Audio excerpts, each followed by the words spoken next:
Welcome student, स्वागत है आपका आज की कक्षा में। फिजिक्स क्लास 12 नई सीरीज के साथ आ रखे हम building concepts through numericals. Topic है कैपेसिटर।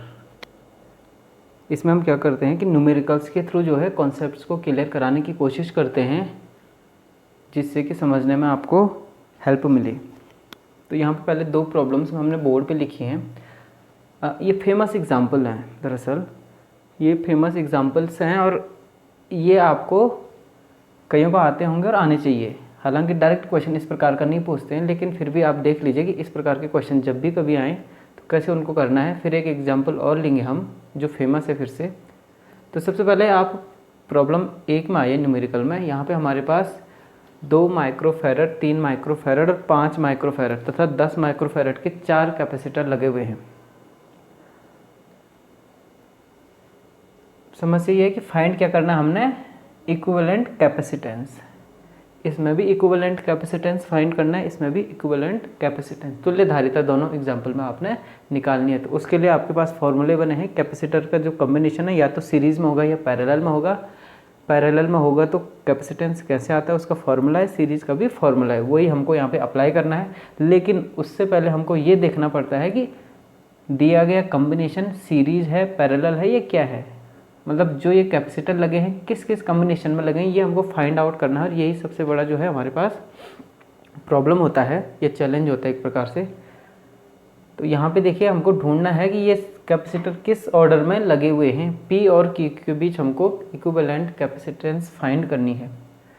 तो इस प्रकार से हम इसकी नंबरिंग कर देते हैं। प्लेटों की नंबरिंग कर रखी है हमने, जो हमको कन्फ्यूजन लग रहा है यहाँ पे। तो 1 2 3 4 5 6 ये अगर प्लेटों की नंबरिंग कर दी है, ये कैपेसिटर अलग से है 10 का भार, उसको नंबरिंग की हमको ज़रूरत नहीं है। अब देखिए नंबरिंग का फ़ायदा क्या है। यहाँ पे आप देखिए कि 4 नंबर की प्लेट और 5 नंबर की प्लेट और 1 नंबर की प्लेट, ये तीनों प्लेटें जो है एक ही पॉइंट P से कनेक्टेड हैं। फिर से देखिए 4 नंबर, 5 नंबर और 1 नंबर वाली प्लेटें, तीनों प्लेटें एक ही पॉइंट P से कनेक्टेड हैं। एंड सिमिलरली 2 नंबर, 3 नंबर और 6 नंबर, ये प्लेटें जो हैं इस पॉइंट, दूसरा पॉइंट माना उसको X कहते हैं, इस पॉइंट से कनेक्टेड है। तो देखिए यहाँ पे कैसे होगा, प्लेट 1 नंबर, सॉरी हमारा मार्कर ख़राब हो गया, 1 नंबर, 4 नंबर और 5 नंबर की प्लेटें, ये हमारी जुड़ी हैं पॉइंट P से। 1 नंबर, 4 नंबर, 5 नंबर। और इसी प्रकार यहाँ पे 2 नंबर, 3 नंबर और 6 नंबर, 2 नंबर, 3 नंबर और 6 नंबर, ये प्लेटें जुड़ी हैं पॉइंट X से। तो यानी जो है इन 3 कैपेसिटर में जो है 3 प्लेटें, तीनों की 3 प्लेटें एक बिंदु से और दूसरी प्लेटें दूसरे बिंदु से जुड़ी हैं। अर्थात ये 3 कैपेसिटर हमारे जो है समांतर क्रम में होंगे। ये यहाँ पे हमने डिसाइड कर लिया। अब समांतर क्रम में है तो उसके लिए देखिए डायग्राम बनाना पड़ेगा। ये तो सर नोट कर लीजिए आप।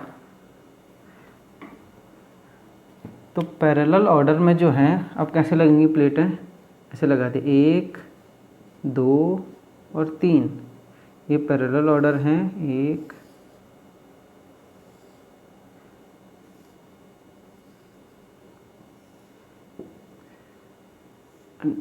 ये हो गया, ये 10 माइक्रो फैरड हो गया। ये पॉइंट X है, यहाँ पॉइंट Q है, यहाँ कहीं पॉइंट P है, यहाँ पे या यहाँ पे कहीं पे भी आप ले लें। ये हमारे पास था ये 2 माइक्रो फैरड, 3 माइक्रो फैरड और ये 5 माइक्रो फैरड। हमने कहा कौन कौन सा, 1 4 and 5, 1 4 and 5 are connected to point P. 2 plate number 2, plate number 3 and plate number 6 are connected to point X. तो लिख दीजिए इनमें से, इसको मैं 1 बोल देता हूँ, पहले को इसको मैं 4 कह रहा हूँ और तीसरे को ये प्लेट 5, ये प्लेट नंबर 2, ये प्लेट नंबर 3, ये प्लेट नंबर 6। 5 के साथ 6, ऐसे नहीं कि 5 यहाँ 6 आपने यहाँ लिख दे, वो नहीं, 5 के साथ 6 होगा, 3 के साथ 4 होगा, 1 के साथ 2 होगा, 1 2 3 4 5 6, इस प्रकार से चलेंगे। तो ये हमने प्लेट की नंबरिंग कर दी। अब आप साफ देख रहे हैं कि वही सर्किट को हम ऐसे ड्रॉ कर सकते हैं, एनालाइज करके इस प्रकार से ड्रॉ करेंगे। अब इसमें आप साफ साफ देख रहे हैं कि ये तीनों कैपेसिटर क्या हैं, पैरेलल में लगे हुए हैं। और पैरेलल में तुल्य धारिता क्या होती है, सबसे ज़्यादा आ जाएगी। पैरेलल में क्या होगा, सीधा सीधा ऐड हो जाएगा। तो पैरेलल में अगर हम कहें इन तीनों की जो है तुल्य धारिता या इक्विवेलेंट कैपेसिटेंस, तुल्य धारिता CP माना पैरेलल में है सपोज, तो ये इक्वल्स क्या आ जाएगा, C1 + C2 + C3, 2 + 3 + 5 that is equal to 10 microfarad. इसका मतलब क्या है कि इन तीन कैपेसिटर को लगाऊं या एक ही कैपेसिटर लगाऊं मैं जिसकी धारिता कैपेसिटेंस क्या है 10 माइक्रोफैरड, तो वो सर्किट सेम काम करेगा जो काम ये कर रहा है। तो इसका मतलब इस इतने को हम 10 माइक्रोफैरड के कैपेसिटर से रिप्लेस कर सकते हैं। ये आप नोट कर लीजिएगा। अब जो है हम इसको रिप्लेस कर देते हैं, तो हमारे पास नेक्स्ट जो डायग्राम आता है वो इस प्रकार से आता है।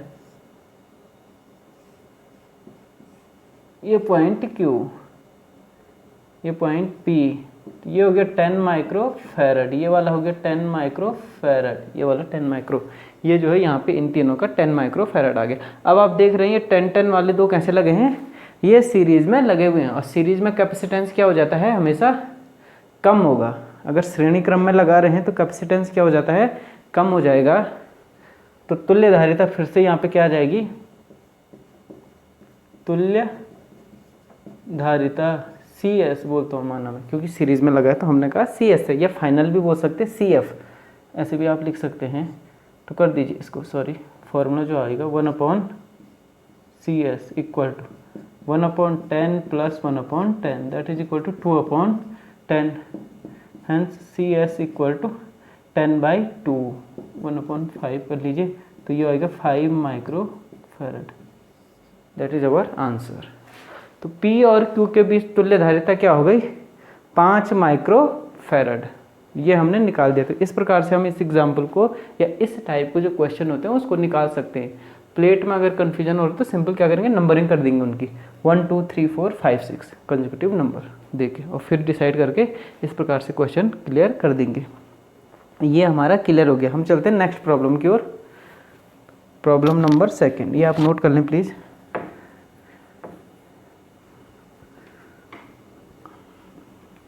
और ये भी एक फेमस एग्जांपल है, व्हीटस्टोन ब्रिज है उससे लिया गया है। और व्हीटस्टोन ब्रिज जो है, व्हीटस्टोन से तो हम पढ़ चुके हैं, संतुलन में क्या होता है वो भी हम पढ़ चुके हैं। इस सर्किट को थोड़ा सा रीअरेंज करके अगर हम फिर से कर दें तो C1, तो देखो इसको थोड़ा रीअरेंज करना है। अगर PQR, C1 और C2 के बीच क्या है R, और C3 और C4 इनके बीच क्या है पॉइंट S, C3 C4 के बीच पॉइंट S, C1 C2 के बीच पॉइंट R। तो ये देख लीजिए,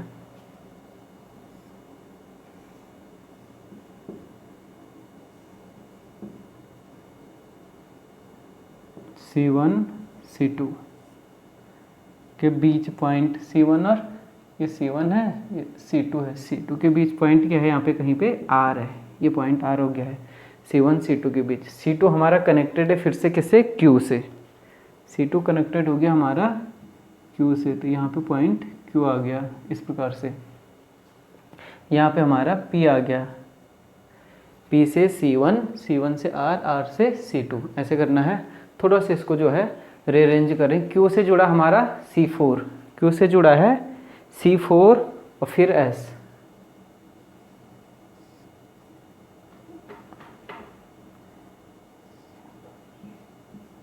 C4, देन यहाँ पे कोई पॉइंट सपोज S आएगा, और S से जुड़ा है, Q से जुड़ा C4, C4 से S जुड़ा, S से जुड़ा फिर C3, ये हमारा आ गया C3, और C1 C2 C3 C4, एक और है C5, C5 किसके बीच है, S और R के बीच है, तो S और R, ये R और S के बीच C5। ये हो गया हमारा C5। इसी डायग्राम को हमने क्या कर दिया, थोड़ा सा घुमा के इस प्रकार से बना दिया है। उसका क्या फ़ायदा है अभी आगे आएगा। अब ये जो है, ये सर्किट जो बना है, ये आपको कुछ जाना पहचाना लग रहा होगा, करंट इलेक्ट्रिसिटी में हम पढ़ चुके हैं। ये सर्किट जो है लगभग हमको दिख रहा है कि एक चतुर्भुज की भुजा के रूप में है, ये चतुर्भुज के रूप में, और बीच में एक विकर्ण में भी एक एलिमेंट लगा हुआ है। इसमें यहाँ पे एक चीज़ गिवन और है कि C1 C2 C3 C4 ये इक्वल टू कितना है, C1 equal to C2 equal to C3 equal to C4 equal to 5 microfarad. C1 equal to C2 equal to 4 microfarad है, 5 नॉट 5, ये है 4 माइक्रो फैरड, और C5 equal to है 5 micro farad. ये हमारे पास given है, इसी question में ये चीज़ गिवन है। सबसे पहले C1 C2 C3 C4 चारों कैपेसिटर क्या है, इक्वल है, जिनकी कैपेसिटेंस है 4 माइक्रो फैरड। C5 जो है उसकी कैपेसिटेंस उनसे अलग है, 5 है, 6 है, 10 है, वो उस हिसाब से अलग हो जाएगी, कुछ भी आप ले लें। अब ये सर्किट इसको इक्विवेलेंट है, ये आपको दिख रहा है कि जो है कहीं ना कहीं एक चतुर्भुज की भुजाओं के रूप में लगा हुआ है। और इससे हमको याद आता है कि व्हीटस्टोन ब्रिज, क्या आएगा, व्हीटस्टोन ब्रिज।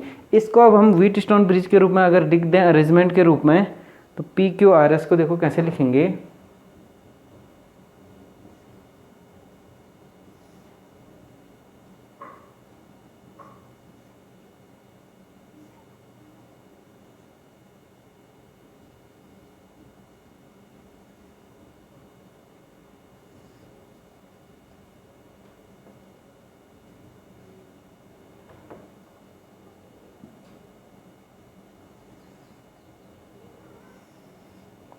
चतुर्भुज बनाना है हमको, क्योंकि वो अरेंजमेंट जो है चतुर्भुज की भुजाओं के रूप में ही होता है। ये P है, ये Q है। अब देखिए PQ, P से क्या जुड़ा है, ये हो गया हमारा पॉइंट R, ये हो गया S। तो P और R के बीच क्या जुड़ा, C1, R और S के बीच C2, ये C3, ये C4, and similarly this one will be C5। अब आप देखिए, अब आपको ये जो है यहाँ से हम नेक्स्ट स्टेप में आए इस वाले डायग्राम में। अब ये हमको क्या दिख रहा है, सीधा सीधा व्हीटस्टोन ब्रिज दिख रहा है। जब भी व्हीटस्टोन ब्रिज दिखे तो सबसे पहले हमने ये देखना है कि क्या ये संतुलन में है, ये क्या ये जो है संतुलन की कंडीशन पूरी कर रहा है। तो यहाँ पे हम देखेंगे चूँकि C1/C2 equal to C3/C4, C1/C2 equal to C3/C4, ये इक्वल टू क्या है, इक्वल है, मतलब यानी एक आ गया, या 4/4 4/4 करेंगे तो इक्वल आएगा, अर्थात ये ब्रिज बैलेंस है। और आपको पता है जब कभी व्हीटस्टोन से संतुलन में आता है तो यहाँ से जो करंट होगा वो सीधा यहाँ से जाएगा और इससे जाएगा, तो यहाँ I1, ये भी I1, दूसरा करंट यहाँ से आ रहा है माना ये I2, तो यही करंट इससे जाएगा I2, इससे जो है कोई करंट नहीं जाएगा। RS भुजा के बीच कोई भी करंट नहीं बहता है जब ये संतुलन में होता है, और यहाँ पे ये संतुलन में गिवन है, हमको ये गिवन है ना, इक्वल टू 4, तो उससे क्या हो गया, वो बैलेंस हो गया है, अर्थात वो बैलेंस है। तो C5 का कोई औचित्य नहीं रह जाता है। C5 है ना, C5 यूजलेस हो गया हमारे लिए। अब C5 कंपोनेंट यूजलेस है तो उसको हम सीधा सीधा हटा दें। C5 को हटा देंगे तो हमारे पास जो है सर्किट किस प्रकार से आता है, सीधा सीधा देखो, ये बैलेंस व्हीटस्टोन ब्रिज हो गया है। मैं इसको छोटा सा बना देता हूँ फिर से,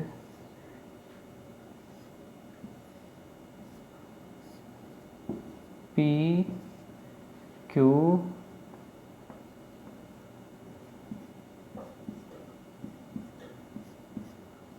से C1 C2 C3 C4। और ये हमारे पास जो है फाइनल आ गया, ये फाइनल डायग्राम आ गया है कि C1 C2 C3 C4 इस प्रकार से डायग्राम होगा। इसमें आप सिंपल देखिए, C1 C2 क्या है, सीरीज़ में है, C3 C4 क्या है, फिर से सीरीज़ में है, तो सीरीज़ में है और सबकी कैपेसिटेंस क्या है, 4। तो C1 C2 की तुल्य धारिता कितनी हो जाएगी, देखो नेक्स्ट, ये अब हम इस प्रकार से बनाएंगे,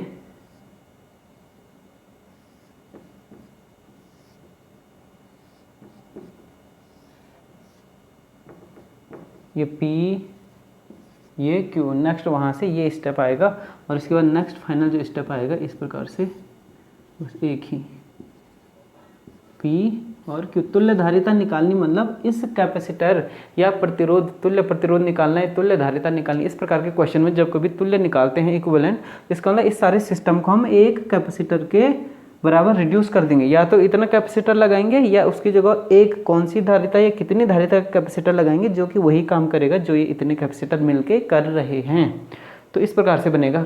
अब ये देखिए यहाँ पे C1 C2 और C3 C4 आपस में क्या है, C1 C2 क्या है, सीरीज में, ये वाला भी सीरीज में है। और सीरीज में कैपेसिटेंस क्या हो जाता है, कम हो जाएगा। तो 4 और 4 सीरीज में जुड़े तो क्या हो जाएगा, 1/4 plus 1/4 that is equal to 2/4 1/2। तो सी क्या हो जाएगा, उल्टा हो जाएगा। तो ये 2 माइक्रोफैरड आ जाएगा। कितना आएगा, 2 माइक्रोफैरड। नीचे भी 4 के लगे तो ये भी 2 माइक्रोफैरड। अब ये 2 माइक्रोफैरड है। ये दोनों कैसे हैं, पैरेलल में। ये किस प्रकार हो गया, पैरेलल में। प्लेटें देखो एक ही जगह से जुड़ रही हैं, दोनों की दोनों प्लेटें एक ही पॉइंट से जुड़ी हैं, तो ये पैरेलल में हो गया। पैरेलल में होगा तो कैपेसिटेंस बढ़ जाता है, C बराबर C1 प्लस C2 हो जाएगा, तो 2 2 4 हो जाएगा। ये कितना हो जाएगा, 4 microfarad. That is our final answer कि P और Q के बीच तुल्य धारिता कितनी है, 4 माइक्रोफैरड तुल्य धारिता है। इस प्रकार से ऐसे क्वेश्चन किए जाते हैं। व्हीटस्टोन ब्रिज वाला बहुत ही फेमस एग्जाम्पल है, ये आता है कई बार, यहाँ नहीं कंपटीशन में आएगा, इसी टाइप का क्वेश्चन बना देगा। चाहे रेसिस्टेंस पे आए या कैपेसिटेंस पे आए या किसी भी अन्य एलिमेंट पे आए, तो आपको ये ध्यान रखना है अगर 1 2 3 4 5 कंपोनेंट दिए गए हैं सेम, उन 5 कंपोनेंट में आपको ये देखना है कि क्या वो व्हीटस्टोन से तो बना रहे हैं, और बना रहे हैं तो क्या वो बैलेंस हैं। बैलेंस है तो एक वाला कंपोनेंट तो अपने आप नील हो जाएगा और उसके बाद सर्किट सॉल्व करना आसान हो जाएगा, सीरीज पैरेलल फाइंड करना ईजी हो जाएगा। नेक्स्ट हम तीसरे की ओर चलते हैं। ये आप नोट कर लें, डिलीट करो।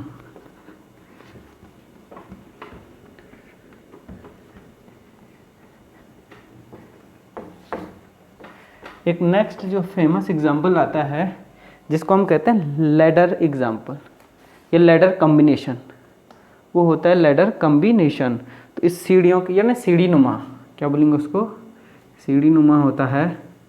सीढ़ी कैसे होती है, लकड़ी की सीढ़ी जो होती है छत पे चढ़ने के लिए, थोड़ा सा अगर हम देखें तो लकड़ी की सीढ़ी होती है और जो है उसमें क्या होते हैं, बीच बीच में खांचे बने होते हैं सीढ़ी में। एक स्टेप, इस प्रकार से 2 स्टेप, ये सीढ़ियां बन गई हैं, ऐसे 3 स्टेप। तो इसको बोलते हैं लैडर कॉम्बिनेशन। लैडर कॉम्बिनेशन, सीढ़ी नुमा संरचना, सीढ़ी नुमा संयोजन।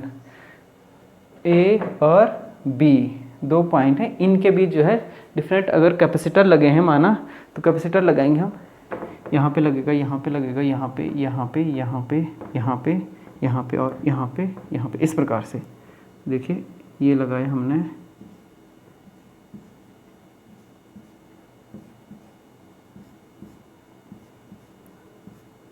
ये कैपेसिटर लगे हैं और एक ये, तो ये कहलाता है कैपेसिटर का जो है लैडर कॉम्बिनेशन। ये रेसिस्टेंस में भी हो सकता है ये वाला एग्जांपल। ये तीनों एग्जांपल जो हम कैपेसिटर का लेकर रहे हैं वो आप रेसिस्टेंस में भी लगा सकते हैं, सिर्फ वहाँ पे सीरीज और पैरेलल के फॉर्मूले क्या हो जाते हैं, इंटरचेंज हो जाते हैं।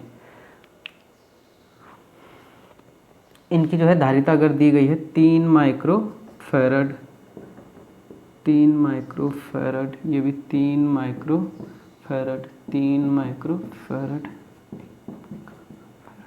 3 माइक्रोफैरड, 3 माइक्रोफैरड। आपने ये देखना है कि इस प्रकार के लैडर कॉम्बिनेशन में, क्योंकि एक टिपिकल एग्जांपल है, फेमस एग्जांपल है, तो जो बाहर बाउंड्री पे होते हैं कैपेसिटर, वो अमूमन क्या होते हैं, एक ही धारिता वाले होते हैं, सॉल्व करने में आसानी होती है, एक ही धारिता वाले बाहर लगे रहते हैं। अब जो उसके बाद बीच में बने ये डिफरेंट होंगे अदर देन दिस। तो इसके अलावा डिफरेंट वो क्या होंगे, बाहर 3 का लगा है, बीच में लगे हैं 2 माइक्रोफैरड, ये लगा है 2 माइक्रोफैरड, ये लगा है 2 माइक्रोफैरड। इसको मैं जल्दी से बता दूंगा शॉर्ट में, क्योंकि सीरीज कॉम्बिनेशन आप पहले ही समझ चुके हैं वीडियो में, अलग से वीडियो बना उसका। तो देखिए अब इसको सॉल्व करने का तरीका क्या है, सिर्फ तरीका देखिए। ए बी के बीच हमको जो है इक्विवेलेंट रेसिस्टेंट फाइंड करना है, यानी या तो इतना आप ये नेटवर्क ऑफ कैपेसिटर लगाओ या फिर सिंगल कैपेसिटर लाओ जो कि ए बीच लगाने पे वही काम करेगा जो ये कर रहा है। करने का तरीका ये है कि हम जो है सबसे जो है लैडर के अगर यहाँ से स्टार्ट मानो तो अंतिम सिरे से शुरू करेंगे। कहाँ से? अंतिम सिरे से। अब अंतिम सिरे से शुरू करेंगे तो यहाँ से सपोज कोई करंट आ रहा है, अगर ए पॉजिटिव है, या यहाँ से आ रहा है या बी पॉजिटिव है, जो भी आप ले लें, तो अगर करंट आ रहा है तो ये और ये तीन वाले जो लगे हैं 3-3 माइक्रोफैरड के, ये किस में लगे हैं? सीरीज़ में। और सीरीज़ में जो है इक्विवेलेंट कैपेसिटर हो जाएगा 1/, के रूप में। तो that is 3/3, that is equal to 1 microfarad. 1/1 1 हो जाएगा। तो इन तीन की जगह क्या लगाएंगे हम? एक सिंगल लगाएंगे जिसका क्या होगा? 1 माइक्रोफैरड। ये आप देख लें। तो तीन कॉम्बिनेशन क्योंकि सीरीज में है तो उसकी जगह ये हो जाएगा। नेक्स्ट हमारा जो सर्किट अगर ड्रॉ करें हम,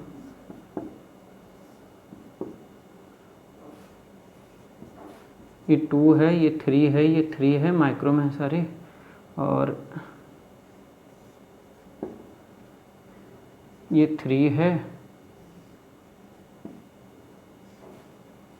ये 3 है, 3 यहाँ पे ये 2 है, ये 2 है, और ये 3, इन तीन को हमने रिड्यूस कर दिया है। इस प्रकार से बना रहा हूँ मैं रिड्यूस्ड वाला। फॉर एग्जांपल कितना? 1 माइक्रोफैरड। देखिए, अब आप देखिए, ये अगर स्टेप 1 था तो ये स्टेप 2 था। ये इनिशियली ये हमारे पास एग्जांपल था, एग्जांपल नंबर 3। इसको हम माने सॉल्व करने का तरीका अगर चित्र से करें, ये स्टेप 1 है। पहले स्टेप में इस प्रकार है। अब देखिए यहाँ पे आप इन दो की प्लेट एक बिंदु से, दूसरी प्लेट एक बिंदु से, तो ये दोनों किस में है? पैरेलल में। 2 माइक्रोफैरड और 1 माइक्रोफैरड वाले ये जो कैपेसिटर हैं ये पैरेलल में है। पैरेलल में सिंपली क्या हो जाएगा? ऐड हो जाएगा। 2 + 1 = 3। नेक्स्ट हम आगे जाएंगे दूसरे स्टेप में। दूसरे स्टेप में हमारे पास क्या हो जाएगा? देखिए, ये मैं लिख देता हूँ ए बी,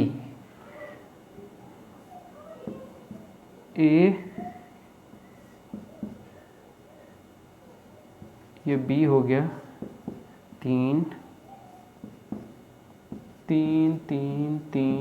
माइक्रोफैरड, यहाँ पे हो गया 2 माइक्रोफैरड। ये अब ये 2 और 1 तो सीरीज में क्या हो जाएगा? 2 + 1 that is equal to 3 microfarad. Sorry, parallel में, सीपी पैरेलल, ये था कॉम्बिनेशन सीरीज, सीएस वाला। सीरीज में ऐसे आएगा, पैरेलल में ऐसे आएगा।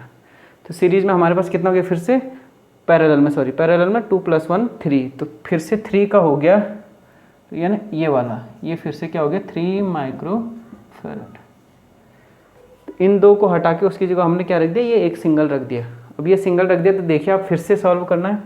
1 2 3, ये 3 फिर से क्या हो जाएंगे हमारे सीरीज में। सीरीज में फिर से क्या होगा? 1 के इक्वल आ जाएगा। तो नेक्स्ट जो हमारा जाएगा डायग्राम 1, ये डायग्राम 2, नेक्स्ट डायग्राम 3 में अगर आए,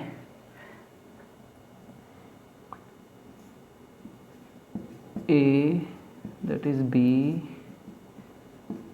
3 का हो जाएगा, और यहाँ भी 3 का हो जाएगा, और एक यहाँ पे लगा है 2 का, और यहाँ पे हमने ये रिड्यूस कर दिया है। रिड्यूस कैसे कर दिया? देखो, ये तो सेम था, 1 2 3, ये तीनों किसमें? सीरीज में है। सीरीज में है तो सीरीज में इक्विवेलेंट क्या आ गया? फिर से 1 माइक्रोफैरड। तो यहाँ पे फिर से क्या लगा हमारा? 1 माइक्रोफैरड, ये 2 माइक्रोफैरड। फिर से देखो, यही वाला स्टेप मिल गया है छोटे रूप में। तीसरी बात, फिर चौथा डायग्राम बनाइए उसका। फिर से जो है 1 माइक्रोफैरड और 2 माइक्रोफैरड को हम रिड्यूस कर देंगे, वो क्योंकि पैरेलल में है। पैरेलल में इक्विवेलेंट फिर से क्या हो जाएगा? उनका 2 का 3 हो जाएगा। तो हमारे पास जो नेक्स्ट डायग्राम आता है इस प्रकार से आता है, 3 माइक्रोफैरड, 3 माइक्रोफैरड, 3 माइक्रोफैरड, फिर से ए दैट इज बी। इसके बाद हमारे पास नेक्स्ट स्टेप में आता है 5। अगर डायग्राम देखो, अब देखो ये वाला रिड्यूस करके यहाँ पे पहुँच गया हम डायग्राम में। यहाँ पे 1 2 3 4 था, यहाँ पे 3 आ गए, 3 कैपेसिटर बचे। अब इन 3 कैपेसिटर को आप देखिए फिर से किसमें? सीरीज में। सीरीज में तो फिर से इक्विवेलेंट क्या आएगा? 1 माइक्रोफैरड। तो 3 का सीधा सीधा 1 बन जाएगा। ये हमारे पास आ जाएगा सीधा सीधा 1 बिटवीन ए एंड बी। या ऐसे नहीं करते हैं, आप बोलेंगे ऐसे बनाया गया है तो चित्र को ऐसे ही बना दें। ये ए है,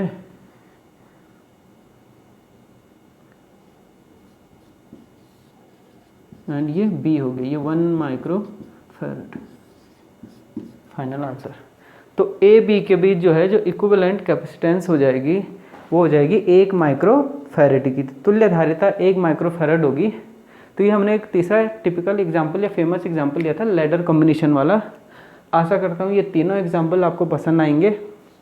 इसी प्रकार के न्यूमेरिकल आगे भी अपलोड होते रहेंगे, देखते रहिए, शेयर कीजिएगा। चैनल का नाम है फिजिक्स पॉल, सब्सक्राइब भी कीजिएगा। Thank you very much.